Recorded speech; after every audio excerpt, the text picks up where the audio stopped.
अगला क्वेश्चन है, जैसा कि आप पिछले वीडियो में देखे थे कि हम 4 अंगत तक आपका सवाल हल कर दिए थे। अगले में है 4 में सेकंड पार्ट है ये फर्स्ट मॉडल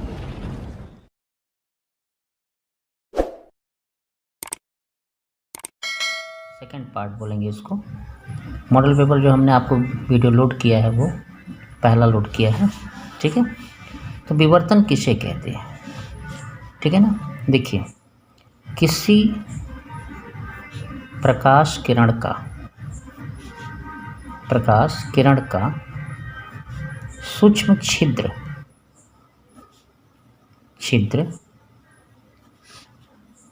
या तीक्ष्ण अवरोध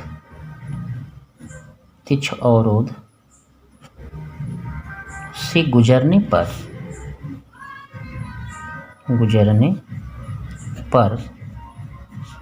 अपने मार्ग से विचलित हो जाने की घटना को प्रकाश का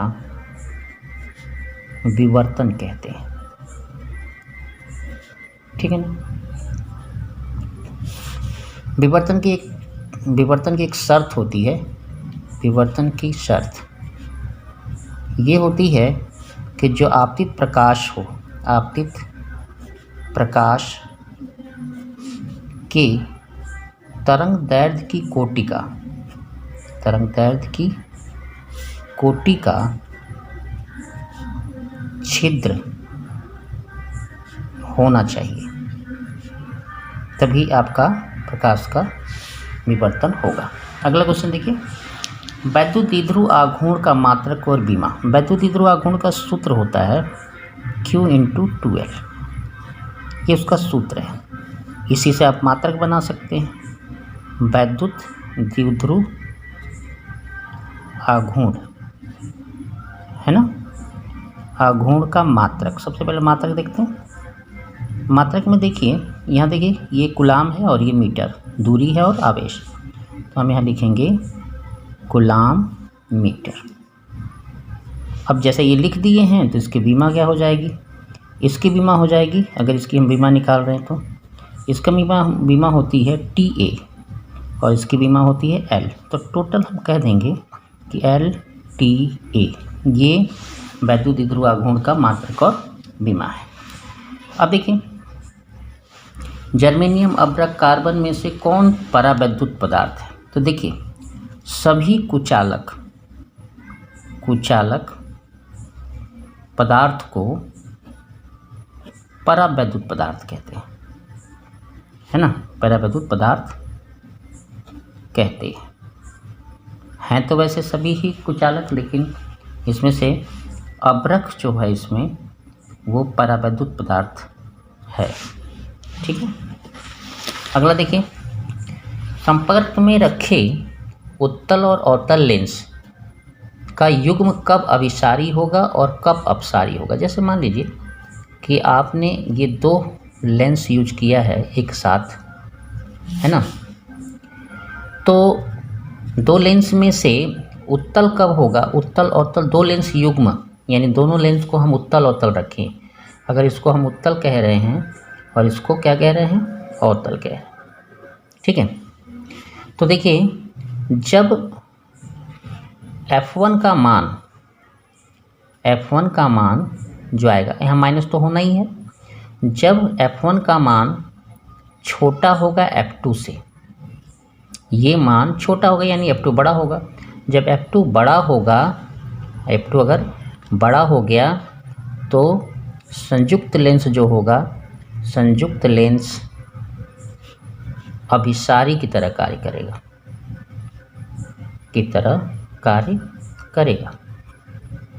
है ना। और अगर F1 का मान यानी उत्तल लेंस की फोकस दूरी बड़ी हो गई F2 से, यानी अवतल लेंस से, है ना, तो उस स्थिति में जो संयुक्त लेंस होगा, यानी जो दोनों को जोड़ के लेंस बना है, ठीक है ना, अगर ये बड़ा हो जाए और ये छोटा हो जाए, तब ये काम करेगा अभिसारी लेंस की तरह, अपसारी लेंस की तरह, अपसारी लेंस की तरह कार्य करेगा। समझ में आ गया? यानी ऐसी स्थिति में, यानी उत्तल लेंस की फोकस दूरी बड़ी हो गई तो अवतल लेंस की तरह कार्य करेगा, और अवतल लेंस की फोकस दूरी बड़ी हो गई तो अपसारी लेंस यानी उत्तल लेंस की तरह कार्य करेगा। समझ में आ गया? ये आपको आंसर देना होगा। 1 बिलियन इलेक्ट्रॉन वोल्ट को जूल में बदलिए। ये ऊर्जा है, E बराबर 1 बिलियन इलेक्ट्रॉन वोल्ट, याद रखिएगा 1 बिलियन है ये, सॉरी 1 बिलियन।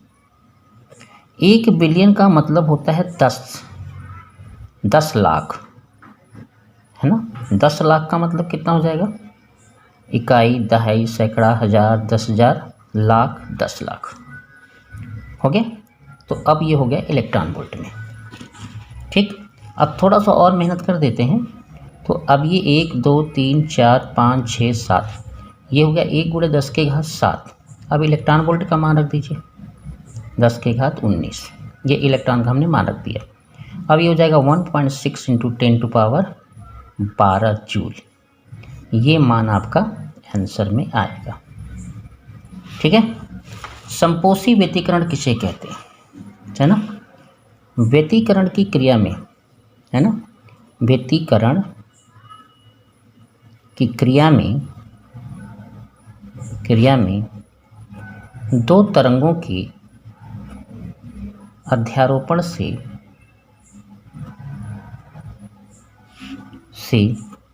परिणामी तरंग की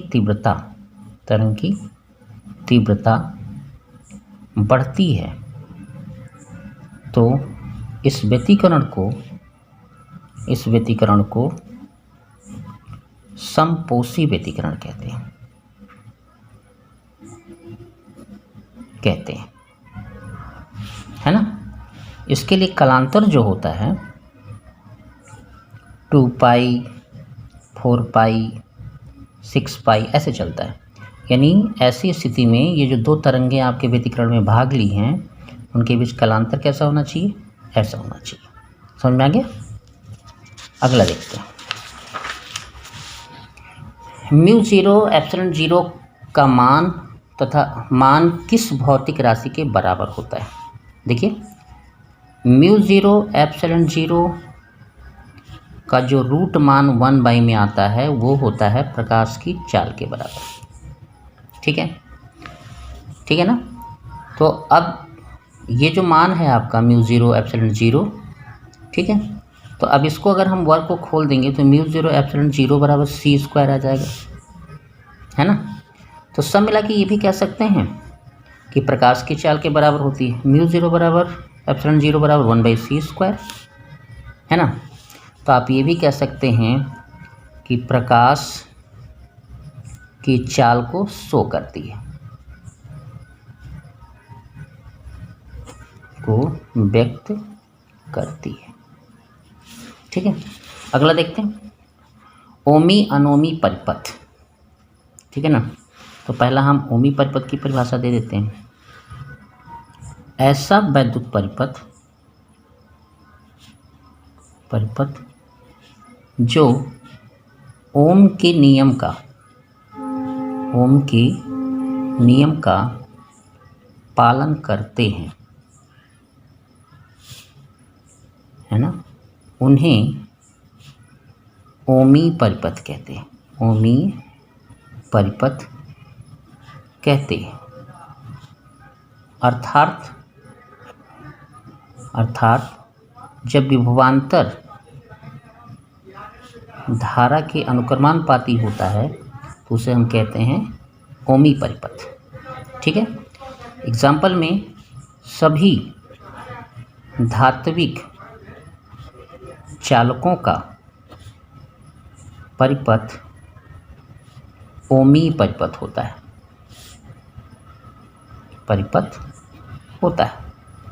अब दूसरे में आते हैं, अनोमी परिपथ, उसी का उल्टा कहेंगे,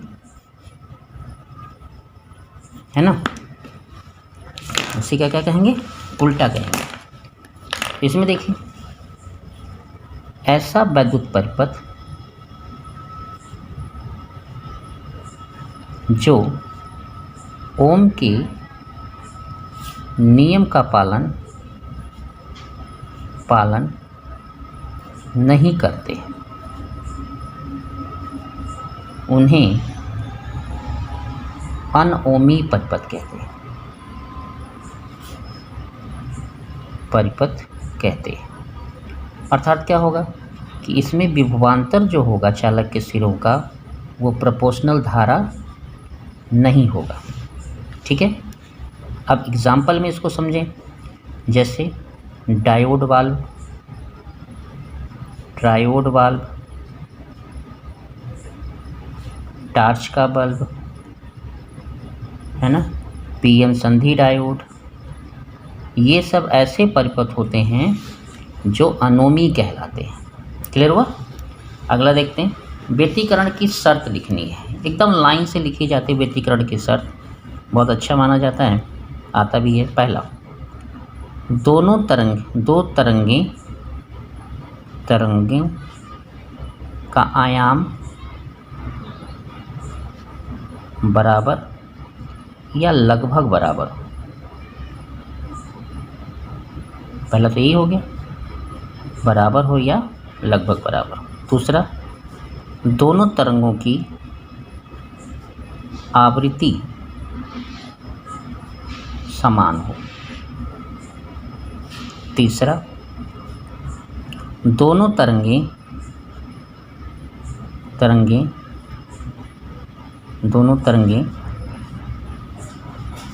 एक ही दिशा में, एक ही माध्यम में संचरित हो।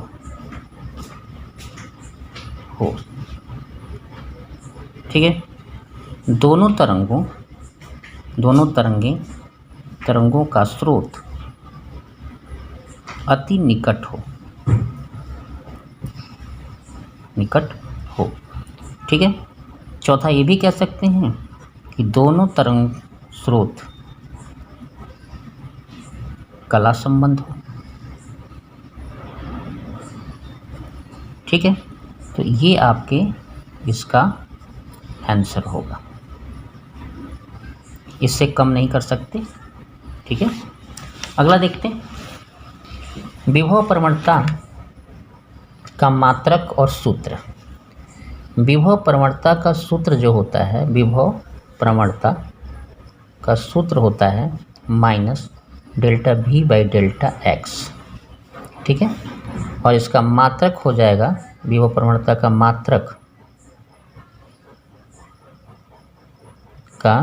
मात्रक होगा वोल्ट प्रति मीटर। ठीक है,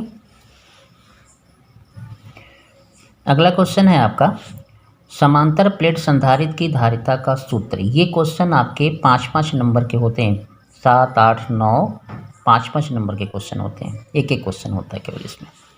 समांतर प्लेट संधारित्र की धारिता का सूत्र स्थापित करना है आपको। तो एक चीज़ जान लीजिए, समांतर प्लेट संधारित्र की धारिता का सूत्र ये होता है। ये आपको हम समांतर प्लेट संधारित्र दिए, याद रखिएगा, जैसा चित्र बना है ये बिना चित्र बनाए आप जो है प्रूफ नहीं कर सकते। ये आपकी दो प्लेटें हैं, P1 P2 समांतर प्लेट, इनके बीच की दूरी D है। ठीक है, इनका पृष्ठ क्षेत्रफल A है।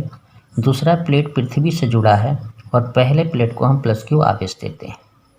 इतनी दूर में यही लिखा हुआ है। माना एक समांतर प्लेट जो P1 P2 प्लेट से बना है, प्रत्येक प्लेट का पृष्ठ क्षेत्रफल A है, इनके बीच की दूरी D है, इन प्लेटों के बीच में K पैराविद्युत का पदार्थ भरा है। जब प्लेट P इसको हम आवेशित करते हैं, P1 को जब +Q आवेश से आवेशित करते हैं तो प्रेरण द्वारा दूसरी प्लेट ऋण आवेशित हो जाती है। जब ये दोनों ऋण आवेशित हो जाती है तो इसके बीच में, यानी दोनों प्लेट के बीच में वैद्युत क्षेत्र बनता है सिग्मा बाई K एप्सिलॉन 0, और सिग्मा का जो मान होता है Q बाई A होता है। तो ये आपका दोनों प्लेट के बीच का बना वैद्युत क्षेत्र हो गया। अब वैद्युत क्षेत्र बना है तो दोनों प्लेट दूरी पे हैं तो उनके बीच में विभवांतर भी उत्पन्न होगा। तो प्लेटों के बीच विभवांतर होगा V बराबर E इंटू डी।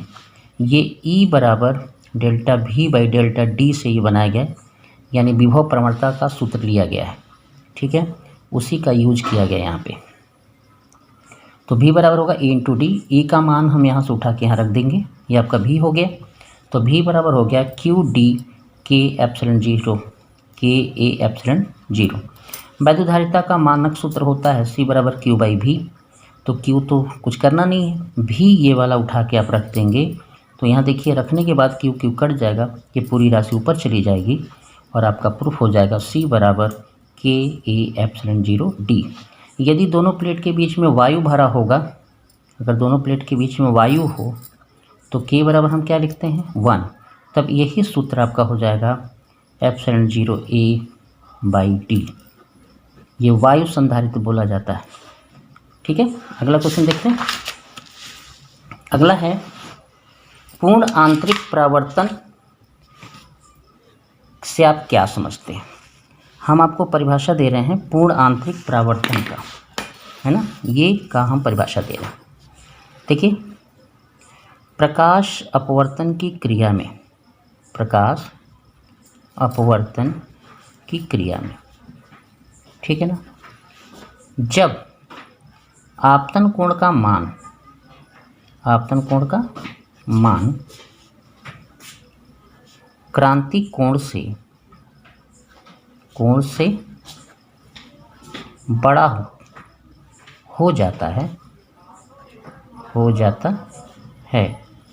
तो प्रकाश किरण का अपवर्तन न होकर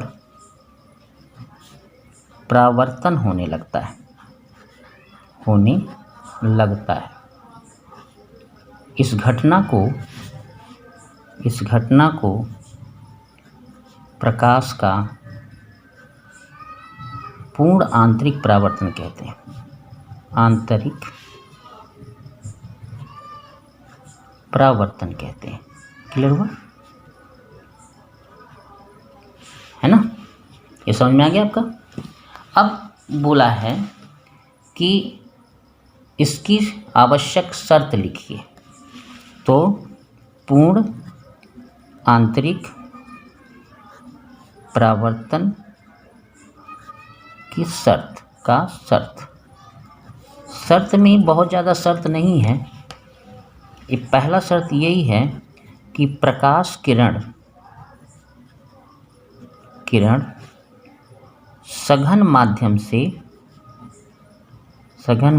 से विरल माध्यम में संचरित हो। पहले तो यही हो गया। दूसरा ये हो जाएगा कि आपतन कोण का मान क्रांतिक कोण से बड़ा हो, है ना, क्योंकि क्रांतिक कोण पर अपवर्तन कोण कितना होता है, अपवर्तन कोण 90 अंश का होता है। जब इससे बड़ा करेंगे तभी अपवर्तन कोण का मान 90 से बड़ा होगा, यानी परावर्तन की क्रिया होगी। अगला देखते हैं, प्रकाश के कला संबंध स्रोत से आप क्या समझते हैं, है ना। तो प्रकाश का कला संबंध स्रोत, ये कला संबंध स्रोत के बारे में आपको हम बता रहे हैं, यही परिभाषा दे रहे हैं। ऐसा तरंग स्रोत या प्रकाश स्रोत, है ना, जिससे प्रकाश निकलते हैं, स्रोत जिनसे निकलने वाले प्रकाश तरंगों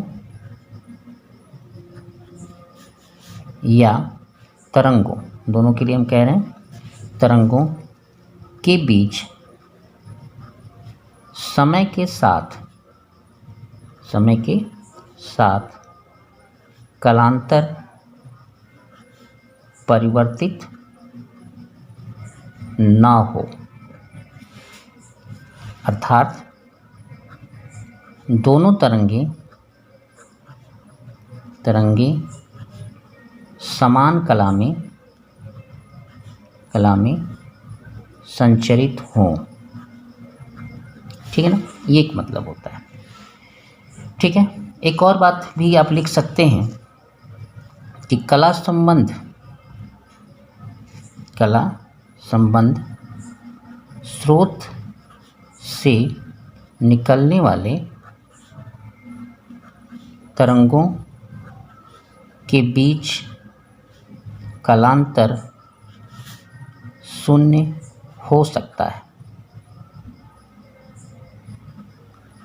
या होता है भी लिख सकते हैं। एक की कला जिस पे रहेगी वही कला दूसरे की रहेगी, तो क्या होगा, दोनों के बीच कालांतर शून्य हो जाएगा। अगला देखते हैं। अगला है 7th ख, अनुगमन वेग के आधार पर ओम नियम का सत्यापन, है ना। तो देखिए इम्पॉर्टेंट भी है, अब ये कह लीजिए ये मोस्ट इम्पॉर्टेंट है आपके लिए इस वर्ष के लिए, कि ये एक चालक है, धातु चालक, जिसके पृष्ठ क्षेत्रफल, उस चालक का पृष्ठ क्षेत्रफल a है, उसकी लंबाई l है, उस XY चालक है आपका। जब आप ये बैटरी लगाते हैं तो इसमें करंट चलता है, और इसमें जो चलेगा तो इसमें जो चालन इलेक्ट्रॉन है, ये आपको हम चालन इलेक्ट्रॉन दिखा रहे हैं, है ना। इन चालन इलेक्ट्रॉन का अनुगमन वेग Vd है, ठीक है। और इस चालक में चालन इलेक्ट्रॉन की संख्या n है। देखिए हमने लिखा है एक लाइन में, ध्यान से सुनिए। माना एक l लंबाई का चालक XY जिसका अनुप्रस्थ काट क्षेत्रफल a है, इसमें मुक्त इलेक्ट्रॉन की संख्या स्मॉल n है, चालक के सिरों पर विभवांतर भी लगाते हैं, तो मुक्त इलेक्ट्रॉन यानी चालन इलेक्ट्रॉन की गति करते हैं, चालन इलेक्ट्रॉन का अनुगमन वेग Vd है। तो हम कह सकते हैं कि चालक में प्रवाहित धारा जो होगी I बराबर NeAVd होगी। देखिए अगर हम ओम का नियम साबित करना चाहते हैं तो आपको ये प्रूफ करना पड़ेगा कि V/I बराबर नियतांक, V/I बराबर नियतांक या V प्रोपोर्शनल I। अब देखिए छोटी सी बात है, अगर हमने विभवांतर लगाया है तो वैद्युत क्षेत्र बनेगा, इन चालकों के बीच में क्या बनेगा, वैद्युत क्षेत्र, यहाँ से यहाँ तक वैद्युत क्षेत्र बनेगा। तो V विभवांतर लगाया है, ये दूरी कितनी है L की, तो E बराबर V/L, ये वैद्युत क्षेत्र बनेगा। अगर ये वैद्युत क्षेत्र बनता है तो जो इसमें चालन इलेक्ट्रॉन है उस पर बल लगाएगा, बल होगा F बराबर QE। जब F बराबर QE बल लगेगा तो वो इलेक्ट्रॉन मूव करेंगे तो त्वरण बनाएंगे, यानी ये होगा आपका Ma। मुक्त इलेक्ट्रॉन का जो A आएगा वो QE/m आएगा। हम Q बराबर हम E लिख सकते हैं, तो हम लिख दिए EV/ml, यानी इस त्वरण से त्वरित होगा उसमें का इलेक्ट्रॉन। अब अनुगमन वेग की जो भाषा होती है, अनुगमन वेग को क्या कहते हैं, चालन इलेक्ट्रॉन का अनुगमन वेग Vd चालन इलेक्ट्रॉन का औसत वेग कहलाता है। उसमें क्या होता है कि प्रत्येक इलेक्ट्रॉन का वेग, गतिशील वेग को काउंट करके उतनी ही इलेक्ट्रॉन की संख्या से भाग दे देते हैं। तो जैसे ये वेग V1, V2, V3 हैं, इसमें जितने इलेक्ट्रॉन हैं, तो अगर हम इस सूत्र लें तो शुरू में V बराबर U+AT से प्रारंभ में उसका वेग क्या रहेगा, 0 रहेगा, और बाद में उसका वेग क्या होगा, बढ़ेगा। तो मान लीजिए कि V बराबर 8 टाउ। हर कण की बात करें तो एक एक का U+AT लिखें, U+AT लिखें, U+AT लिखें। तो अगर एक एक के लिए कहें तो 0+8 T1 टाउ 1, 0+8 टाउ 2, और टाउ 1 टाउ 2 क्या है, श्रांति काल है, हर कण का अलग अलग श्रांति काल।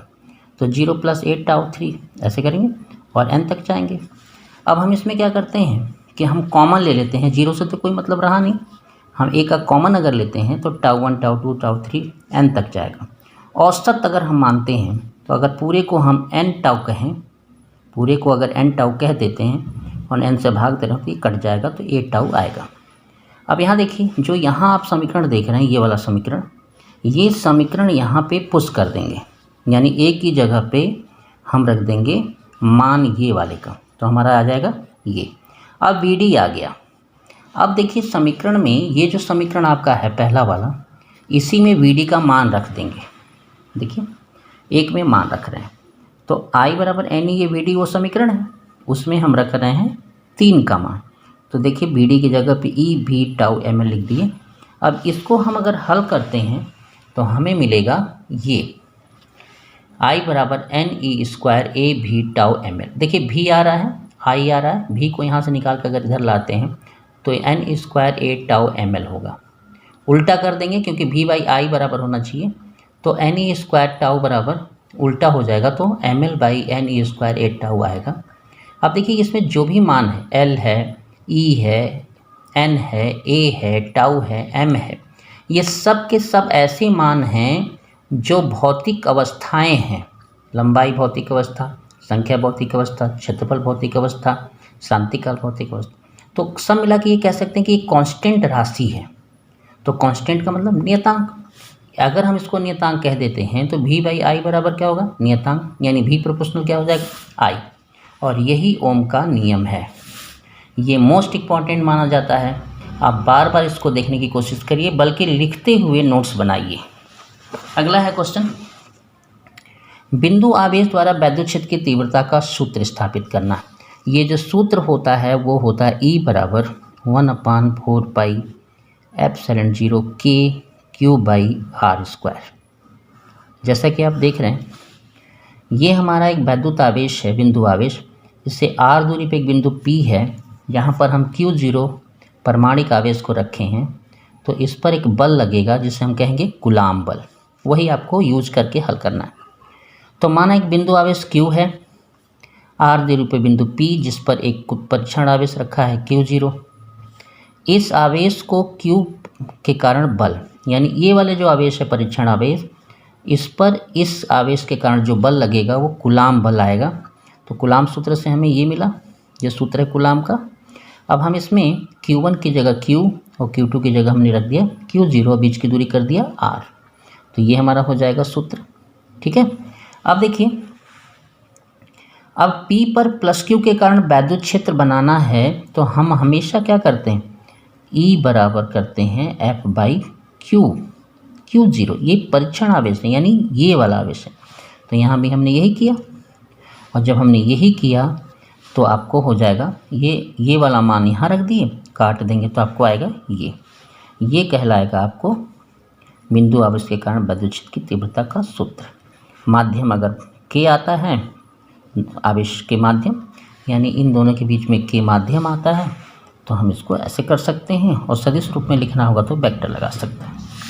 ठीक है, अगला चलिए, विशिष्टोन सेतु की रचना कार्यविधि। विशिष्टोन सेतु एक प्रकार का 4 प्रतिरोधों से बना हुआ चतुर्भुज की भुजा के क्रम में लगा हुआ एक समायोजन है, जिसकी सहायता से हम किसी चालक का प्रतिरोध भी ज्ञात कर सकते हैं। जो आपको इसमें दिखाया गया है कि PQRS है, जिसको हम चतुर्भुज क्रम में लगा के रखे हैं। ये चतुर्भुज क्रम में जो लगा के रखे हैं तो आपका ऐसे लगा हुआ है। इसमें कुंजी K1 है, इसमें कुंजी K2 है, धारा नियंत्रक बैटरी लगी हुई है।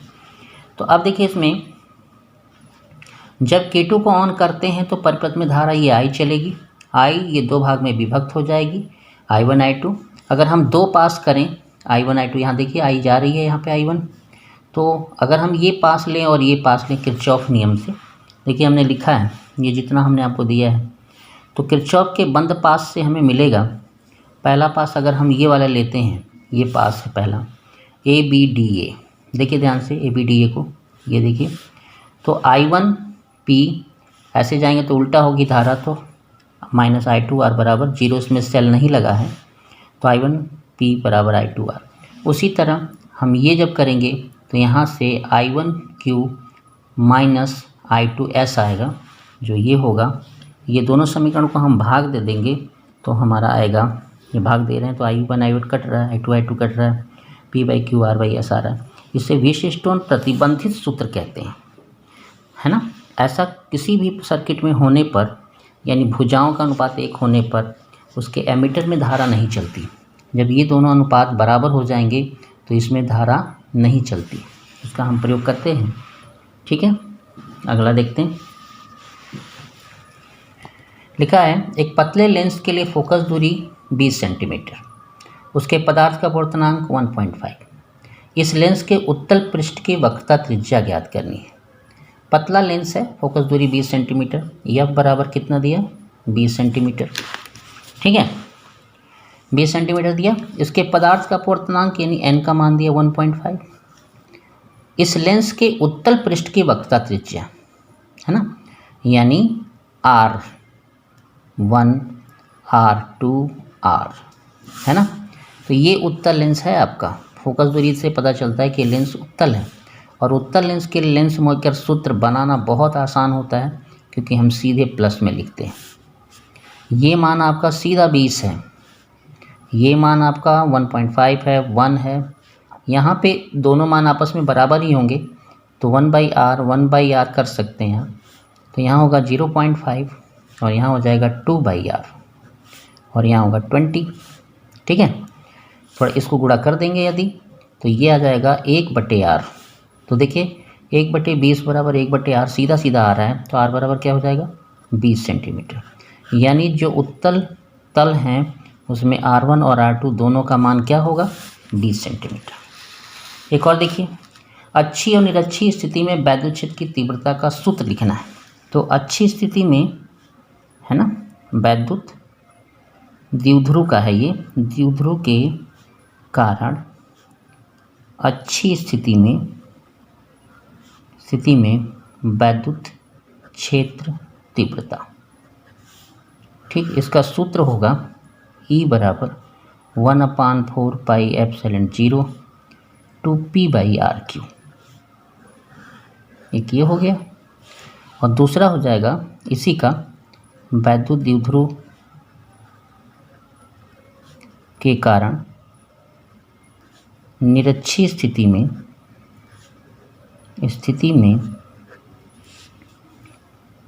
है ना वैद्युत क्षेत्र तीव्रता। इसके लिए E बराबर होगा 1/4 पाई एप्सिलॉन 0 p/r3। अब ध्यान से सुनिएगा, इतने लिखने से आपको नंबर नहीं मिलता, थोड़ा सा और आपको मेहनत करनी पड़ेगी। तो यहाँ पे जो P है ये वैद्युत द्विध्रुव का वैद्युत द्विध्रुव आघूर्ण है। क्लियर। 1/4 पाई एप्सिलॉन 0 ये नियतांक है, इसी नियतांक का मान 9×10⁹ होता है, ठीक है। और जो R है वो ध्रुव से वैद्युत द्विध्रुव से बिंदु की दूरी है, ठीक है। ये आपको लिखना पड़ेगा। अगला है आपका विभव प्रवणता वैद्युत क्षेत्र की तीव्रता में संबंध, ठीक है। ये आपका लास्ट क्वेश्चन है। देखिए आपका 9वां क्वेश्चन चल रहा है, लास्ट क्वेश्चन है। विभव प्रवणता वैद्युत क्षेत्र की तीव्रता में संबंध। देखिए एक वैद्युत क्षेत्र हमने बनाया है, इसमें दो बिंदु A और B को दिखाया है, जिसके बीच की दूरी d है, और उसके बीच का विभवांतर में डेल्टा V का अंतर है। एक आवेश Q0 है, इस वैद्युत क्षेत्र में रखा है, उसको हम अनंत से ला रहे हैं, उसी का कार्य हम डिफाइन करेंगे। तो देखिए लिखा है, माना एक वैद्युत क्षेत्र E में डेल्टा R दूरी पर एक A और B के वैद्युत विभव क्रमशः V और V माइनस डेल्टा V है, ठीक है। एक परीक्षण आवेश को वैद्युत क्षेत्र E में B से A बिंदु तक लाने में कार्य, तो कार्य क्या होगा, बल गुणे विस्थापन। हमको आना कितनी दूर है, केवल डेल्टा R आना है, तो बल गुणे विस्थापन। बल यानी आवेश पर जो बल होगा Q0E होगा, है ना। तो Q0E का मतलब Q0 को उठा के यहाँ अगर रख देते हैं तो E इंटू डेल्टा R होगा ना। अब ये जो होता है कार्य बटे आवेश, है ना, इसको कहते हैं विभवांतर। तो हम कर देंगे इसको डेल्टा V, तो E इंटू डेल्टा R, यानी डेल्टा V R को इस साइड लाएंगे तो डेल्टा V/डेल्टा R, इसको क्या कहते हैं हम, विभव प्रवणता बराबर E, यानी E बराबर होगा माइनस डेल्टा V/डेल्टा R या V/R या V/D। ये होगा वैद्युत क्षेत्र के संबंध। वैद्युत क्षेत्र की तीव्रता बराबर होता है माइनस डेल्टा V/डेल्टा R, यानी विभव प्रवणता। धन्यवाद। आपको वीडियो समझ में आया होगा। हमने कोशिश तो की है कि आपको वीडियो समझ में आए, और हम चाहेंगे कि आपको वीडियो ठीक भी लगे। धन्यवाद।